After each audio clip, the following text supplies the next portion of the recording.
తెలుగు సినీ రంగం నుంచి pan India స్థాయికి ఎదిగిన ప్రతిభావంతుడు నాగ్ అశ్విన్. కమింగ్ డైరెక్టర్స్ కి ఈయన ఒక ఇన్స్పిరేషన్. అతని simple life style, dedication, next level thinking ఇవన్నీ కలిపి ఒక ప్రత్యేకమైన వ్యక్తిత్వాన్ని కలిగిన దర్శకుడిగా అతన్ని నిలబెట్టాయి. శేఖర్ కమల వద్ద సహాయ దర్శకుడిగా తన కెరియర్ ను మొదలుపెట్టిన నాగ్ అశ్విన్ తొలి సినిమా ఎవడే సుబ్రహ్మణ్యం ద్వారానే వినూత్న కథ చెప్పగలిగిన వాడిగా గుర్తింపు పొందాడు. అయితే అతను పాపులర్ అయింది మాత్రం మహానటి ద్వారా. మహానటి సావిత్రి జీవిత కథ ఆధారంగా తెరకెక్కిన ఈ బయోపిక్ భారతదేశ వ్యాప్తంగా విమర్శకుల ప్రశంసలతో పాటు ఎన్నో అవార్డులను గెలుచుకుంది. ఇటీవలే అతడు అత్యంత ప్రతిష్టాత్మకమైన ప్రాజెక్ట్ కల్కి 2898 ADతో పాన్ ఇండియా స్థాయిలో భారీ హిట్ కొట్టి భారత సినిమా రంగంలో తనదైన ముద్ర వేశాడు. ఈ చిత్రం తీయడంలో ఎన్నో సంవత్సరాల ప్రణాళిక, పరిశోధన, రచన, visual presentation all come together like a game cinematic puzzle లా అని చెప్పొచ్చు.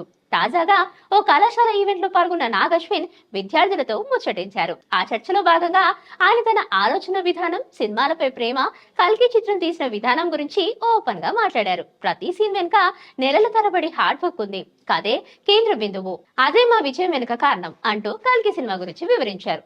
అలాగే ఒక విద్యార్థి మీకు ఆల్రెడీ రిలీజ్ అయిన సినిమాలో ఏదైనా నేను డైరెక్ట్ చేస్తే బాగుండేది అనే సినిమా ఉందా అని అడిగినప్పుడు నాకు ఆశ్చర్యకరంగా కలేజా అని చెప్పారు. తాను ఎడిటర్ గా పనిచేసి వాడినట్లయితే బాగుండేదని ఆయన అన్నారు. కలేజా తన ఫేవరెట్ మూవీ అని చెప్పారు. అంతేకాదు విజయ్ దేవరకొండ డియర్ కామ్రేడ్ విషయంలో కూడా అతనికి భావోద్వేగపరమైన అనుబంధం ఉందని వెల్లడించారు.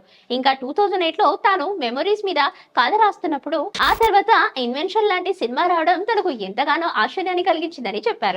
దర్శకులు ఎప్పుడు ఒకే ఆలోచన రాస్తారు, కానీ కొద్ది నెలలకే ఎవరైనా దాన్ని థియేటర్స్ లో చూపిస్తారు. అది ఒక సాధారణంగా జరిగే విషయం అని స్పష్టం చేశారు. ఇటువంటి ఆలోచన స్థాయిలో అతడి ఆలోచన విధానాన్ని ప్రతిబింబిస్తుంది.